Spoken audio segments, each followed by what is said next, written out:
बड़े मंगलवार की कथा।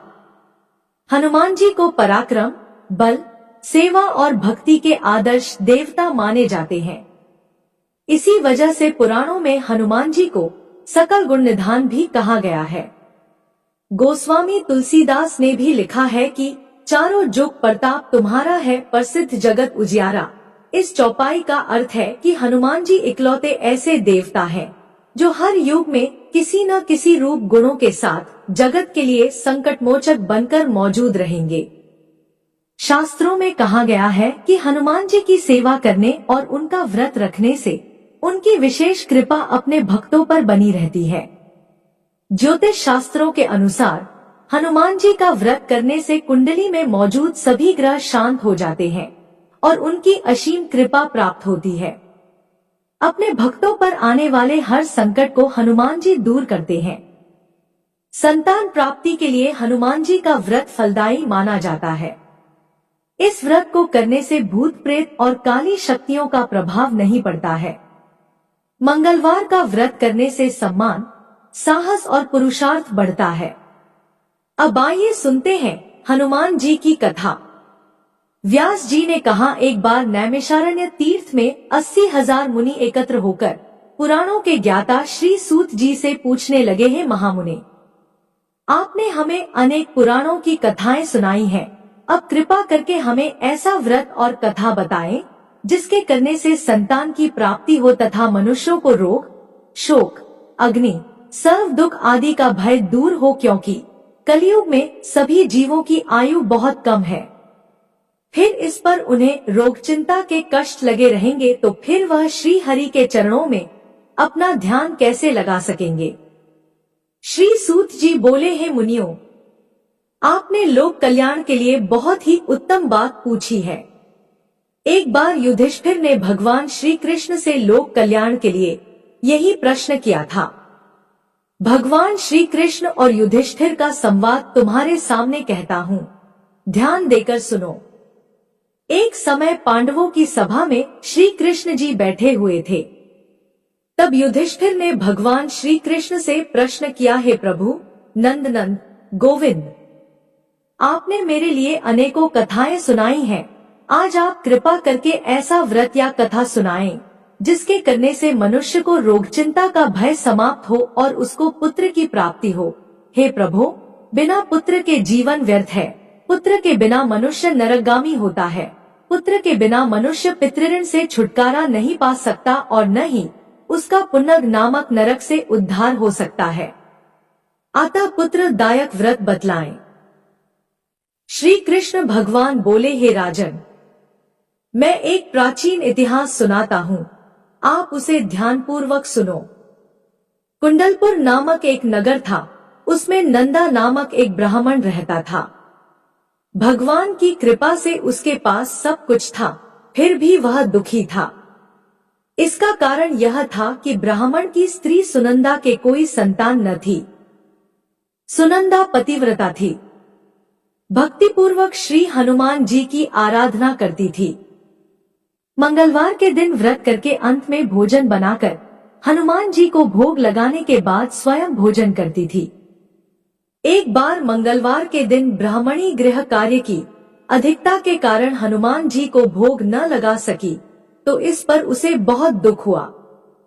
उसने कुछ भी नहीं खाया और अपने मन में प्रण किया कि अब तो अगले मंगलवार को ही हनुमान जी का भोग लगाकर अन्नजल ग्रहण करूंगी। ब्राह्मणी सुनंदा प्रतिदिन भोजन बनाती, श्रद्धा पूर्वक पति को खिलाती, परंतु स्वयं भोजन नहीं करती और मन ही मन श्री हनुमान जी की आराधना करती थी।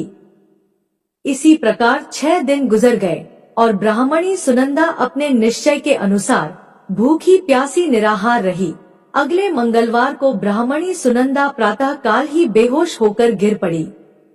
ब्राह्मणी सुनंदा की इस असीम भक्ति के प्रभाव से श्री हनुमान जी बहुत प्रसन्न हुए और प्रकट होकर बोले, सुनंदा, मैं तेरी भक्ति से बहुत प्रसन्न हूँ, तू उठ और वर मांग। सुनंदा अपने आराध्य देव श्री हनुमान जी को देखकर आनंद की अधिकता से विह्वल हो श्री हनुमान जी के चरणों में गिरकर बोली, हे प्रभु, मेरी कोई संतान नहीं है, कृपा करके मुझे संतान प्राप्ति का आशीर्वाद दे, आपकी अति कृपा होगी। श्री महावीर जी बोले, तेरी इच्छा पूर्ण होगी, तेरी एक कन्या पैदा होगी, उसके अष्टांग प्रतिदिन सोना दिया करेंगे। इस प्रकार कहकर श्री महावीर जी अंतर्ध्यान हो गए। ब्राह्मणी सुनंदा बहुत हर्षित हुई और सभी समाचार अपने पति से कहा। ब्राह्मण देव कन्या का वरदान सुनकर कुछ दुखी हुए, परंतु सोना मिलने की बात सुनी तो बहुत प्रसन्न हुए। विचार किया कि ऐसी कन्या के साथ मेरी निर्धनता भी समाप्त हो जाएगी। श्री हनुमान जी की कृपा से वह ब्राह्मणी गर्भवती हुई और 10वें महीने में उसे बहुत ही सुंदर पुत्री प्राप्त हुई। यह बच्ची अपने पिता के घर में ठीक उसी तरह से बढ़ने लगी जिस प्रकार शुक्ल पक्ष का चंद्रमा बढ़ता है। 10वें दिन ब्राह्मण ने उस बालिका का नामकरण संस्कार कराया। उसके कुल पुरोहित ने उस बालिका का नाम रत्नावली रखा, क्योंकि यह कन्या सोना प्रदान किया करती थी। इस कन्या ने पूर्वजन्म में बड़े ही विधान से मंगलदेव का व्रत किया था। रत्नावली का अष्टांग बहुत सा सोना देता था। उस सोने से नंदा ब्राह्मण बहुत ही धनवान हो गया। अब ब्राह्मणी भी बहुत अभिमान करने लगी थी। समय बीतता रहा। अब रत्नावली 10 वर्ष की हो चुकी थी। एक दिन जब नंदा ब्राह्मण प्रसन्न चित्त था, तब सुनंदा ने अपने पति से कहा, मेरी पुत्री रत्नावली विवाह के योग्य हो गई है, अतः आप कोई सुंदर तथा योग्य वर देखकर इसका विवाह कर दें। यह सुन ब्राह्मण बोला, अभी तो रत्नावली बहुत छोटी है। तब ब्राह्मणी बोली, शास्त्रों की आज्ञा है कि कन्या 8वें वर्ष में गौरी, 9 वर्ष में राहिणी, 10वें वर्ष में कन्या, इसके पश्चात रजस्वला हो जाती है। गौरी के दान से पाताल लोक की प्राप्ति होती है, राहिणी के दान से बैकुंठ लोक की प्राप्ति होती है, कन्या के दान से इंद्रलोक में सुखों की प्राप्ति होती है। हे स्वामी, अगर रजस्वला का दान किया जाता है तो घोर नरक की प्राप्ति होती है। इस पर ब्राह्मण बोला, अभी तो रत्नावली मात्र 10 ही वर्ष की है और मैंने तो 16-16 साल की कन्याओं के विवाह कराए हैं, अभी जल्दी क्या है। तब ब्राह्मणी सुनंदा बोली, आपको तो लोभ अधिक हो गया लगता है। शास्त्रों में कहा गया है कि माता पिता और बड़ा भाई रजस्वला कन्या को देखते हैं तो वह अवश्य ही नरकगामी होते हैं। तब ब्राह्मण बोला, अच्छी बात है, कल मैं अवश्य ही योग्य वर की तलाश में अपना दूत भेजूंगा। दूसरे दिन ब्राह्मण ने अपने दूत को बुलाया और आज्ञा दी कि जैसी सुंदर मेरी कन्या है वैसा ही सुंदर वर उसके लिए तलाश करो। दूत अपने स्वामी की आज्ञा पाकर निकल पड़ा। पंपई नगर में उसने एक सुंदर लड़के को देखा। यह बालक एक ब्राह्मण परिवार का बहुत गुणवान पुत्र था। इसका नाम सोमेश्वर था। दूत ने इस सुंदर व गुणवान ब्राह्मण पुत्र के बारे में अपने स्वामी को पूर्ण विवरण दिया। ब्राह्मण नंदा को भी सोमेश्वर अच्छा लगा और फिर शुभ मुहूर्त में विधिपूर्वक कन्या दान करके ब्राह्मण अब्राह्मणी संतुष्ट हुए। परंतु ब्राह्मण के मन तो लोभ समाया हुआ था। उसने कन्यादान तो कर दिया था, पर वह बहुत खिन्न भी था। उसने विचार किया कि रत्नावली तो अब चली जाएगी और मुझे इससे जो सोना मिलता था वह अब मिलेगा नहीं। मेरे पास जो धन था कुछ तो इसके विवाह में खर्च हो गया और जो शेष बचा है वह भी कुछ दिनों पश्चात समाप्त हो जाएगा। मैंने तो इसका विवाह करके बहुत बड़ी भूल कर दी है। अब कोई ऐसा उपाय हो कि रत्नावली मेरे घर में ही बनी रहे, अपनी ससुराल ना जावे।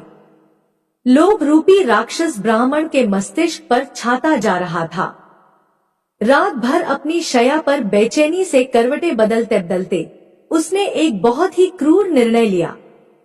उसने विचार किया कि जब रत्नावली को लेकर उसका पति सोमेश्वर अपने घर के लिए जाएगा तो वह मार्ग में छिपकर सोमेश्वर का वध कर देगा और अपनी लड़की को अपने घर ले आवेगा, जिससे नियमित रूप से उसे सोना भी मिलता रहेगा और समाज का कोई मनुष्य उसे दोष भी नहीं दे सकेगा।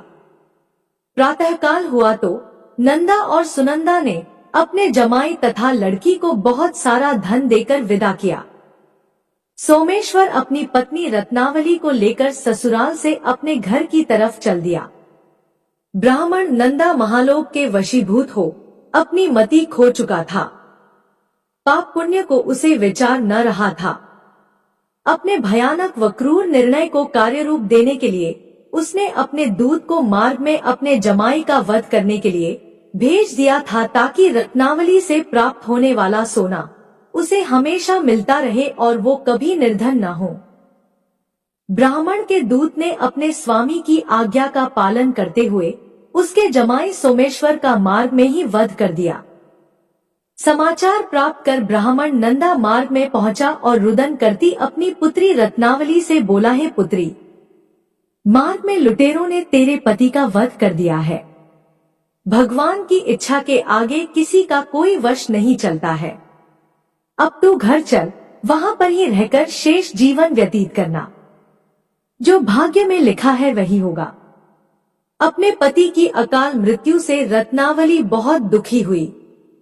करुण क्रंदन व रुदन करते हुए अपने पिता से बोली, हे पिताजी, इस संसार में जिस स्त्री का पति नहीं है उसका जीना व्यर्थ है। मैं अपने पति के साथ ही अपने शरीर को जला दूंगी और सती होकर अपने इस जन्म को, माता पिता के नाम को तथा सास ससुर के यश को सार्थक करूंगी। ब्राह्मण नंदा अपनी पुत्री रत्नावली के वचनों को सुनकर बहुत दुखी हुआ। वह मन ही मन विचार करने लगा, मैंने व्यर्थ ही जमाई वध का पाप अपने सिर लिया। रत्नावली तो उसके पीछे अपने प्राण तक देने को तैयार है। मेरा तो दोनों तरफ से मरण हो गया। धन तो अब मिलेगा नहीं। जमाई वध के पाप के फलस्वरूप यम यातना भी भुगतनी पड़ेगी। यह सोचकर वह बहुत खिन्न हुआ। सोमेश्वर की चिता बनाई गई। रत्नावली सती होने की इच्छा से अपने पति का सिर अपनी गोद में रखकर चिता में बैठ गई। जैसे ही सोमेश्वर की चिता को अग्नि लगाई गई, वैसे ही प्रसन्न हो मंगलदेव वहां प्रकट हुए और बोले, हे रत्नावली, मैं तेरी पति भक्ति से बहुत प्रसन्न हूँ, तू वर मांग। रत्नावली ने अपने पति का जीवन दान मांगा। तब मंगलदेव बोले, रत्नावली, तेरा पति अजर अमर है, यह महाविद्वान भी होगा, और इसके अतिरिक्त तेरी जो इच्छा हो वर मांग। तब रत्नावली बोली, हे ग्रहों के स्वामी, यदि आप मुझ पर प्रसन्न हैं, तो मुझे यह वरदान दीजिए कि जो भी मनुष्य मंगलवार के दिन प्रातः काल लाल पुष्प, लाल चंदन से पूजा करके आपका स्मरण करे, उसको रोग व्याधि न हो, स्वजनों का कभी वियोग न हो, सर्प, अग्नि तथा शत्रुओं का भय न रहे। जो स्त्री मंगलवार का व्रत करे वह कभी विधवा न हो। मंगलदेव तथास्तु कहकर अंतर्ध्यान हो गए। सोमेश्वर मंगलदेव की कृपा से जीवित हो उठा। रत्नावली अपने पति को पुनः प्राप्त कर बहुत प्रसन्न हुई और मंगलदेव का व्रत प्रत्येक मंगलवार को करके व्रतराज और मंगलदेव की कृपा से इस लोक में सुखैश्वर्य को भोगते हुए अंत में अपने पति के साथ स्वर्ग लोक को गई। मंगलवार व्रत की दूसरी कथा। ऋषिनगर में केशवदत्त ब्राह्मण अपनी पत्नी अंजलि के साथ रहता था। केशवदत्त के घर में धन संपत्ति की कोई कमी नहीं थी। नगर में सभी केशवदत्त का सम्मान करते थे, लेकिन केशवदत्त संतान नहीं होने से बहुत चिंतित रहता था। दोनों पति पत्नी प्रत्येक मंगलवार को हनुमान जी की पूजा करते थे। विधिवत मंगलवार का व्रत करते हुए कई वर्ष बीत गए। ब्राह्मण बहुत निराश हो गया, लेकिन उसने व्रत करना नहीं छोड़ा। कुछ दिनों के बाद केशवदत्त हनुमान जी की पूजा करने के लिए जंगल में चला गया। उसकी पत्नी अंजलि घर में रहकर मंगलवार का व्रत करने लगी। दोनों पति पत्नी पुत्र प्राप्ति के लिए मंगलवार का विधिवत व्रत करने लगे। अंजलि ने अगले मंगलवार को व्रत किया, लेकिन किसी कारणवश उस दिन अंजलि हनुमान जी को भोग नहीं लगा सकी और उस दिन वह सूर्यास्त के बाद भूखी ही सो गई।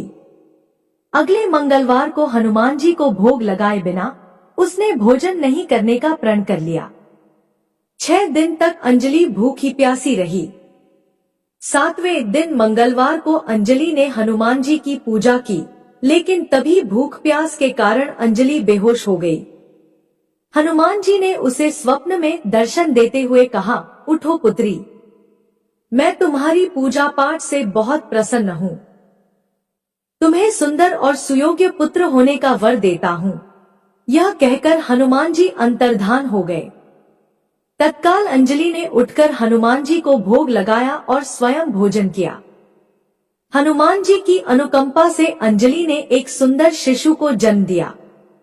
मंगलवार को जन्म लेने के कारण उस बच्चे का नाम मंगल प्रसाद रखा गया। कुछ दिनों बाद अंजलि का पति केशवदत्त भी घर लौट आया।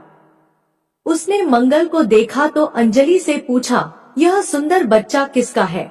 अंजलि ने खुश होते हुए हनुमान जी के दर्शन देने और पुत्र प्राप्त होने का वरदान देने की सारी कथा सुना दी। लेकिन केशवदत्त को उसकी बातों पर विश्वास नहीं हुआ। उसके मन में पता नहीं कैसे यह कलुषित विचार आ गया कि अंजलि ने उसके साथ विश्वासघात किया है। अपने पापों को छिपाने के लिए अंजलि झूठ बोल रही है। केशवदत्त ने उस बच्चे को मार डालने की योजना बनाई। एक दिन केशवदत्त स्नान के लिए कुएं पर गया। मंगल भी उसके साथ था। केशवदत्त ने मौका देखकर मंगल को कुएं में फेंक दिया और घर आकर बहाना बना दिया कि मंगल तो कुएं पर मेरे पास पहुंचा ही नहीं। केशवदत्त के इतने कहने के ठीक बाद मंगल दौड़ता हुआ घर लौट आया। केशवदत्त मंगल को देखकर बुरी तरह हैरान हो उठा। उसी रात हनुमान जी ने केशवदत्त को स्वप्न में दर्शन देते हुए कहा, तुम दोनों के मंगलवार के व्रत करने से प्रसन्न होकर पुत्र जन्म का वर मैंने दिया था, फिर तुम अपनी पत्नी पर शक क्यों करते हो? उसी समय केशवदत्त ने अंजलि को जगाकर उससे क्षमा मांगते हुए स्वप्न में हनुमान जी के दर्शन देने की सारी कहानी सुनाई। केशवदत्त ने अपने बेटे को हृदय से लगाकर बहुत प्यार किया। उस दिन के बाद सभी आनंद पूर्वक रहने लगे। मंगलवार का विधिवत व्रत करने से केशवदत्त और उनके सभी कष्ट दूर हो गए। इस तरह जो स्त्री पुरुष विधिवत मंगलवार का व्रत करके व्रत कथा सुनते हैं, हनुमान जी उनके सभी कष्ट दूर करके घर में धन संपत्ति का भंडार भर देते हैं। शरीर के सभी रक्त विकार के रोग भी नष्ट हो जाते हैं। जय श्री राम। यहाँ पर मंगलवार की कथा समाप्त हुई। कथा सुनने के बाद कमेंट में जय श्री राम और जय हनुमान लिखना ना भूलिएगा। इसके साथ ही साथ कथा को लाइक करके शेयर कर दीजिएगा और चैनल पर नए हैं तो सब्सक्राइब कर दीजिएगा। तो मिलते हैं ऐसी ही सुंदर कथा के साथ। उम्मीद करती हूँ कि आपको कहानी पसंद आई होगी। कहानी पसंद आए तो चैनल को सब्सक्राइब करें और वीडियो को लाइक और शेयर करें। जय श्री कृष्णा। राधे राधे। आपका दिन शुभ और मंगलमय हो।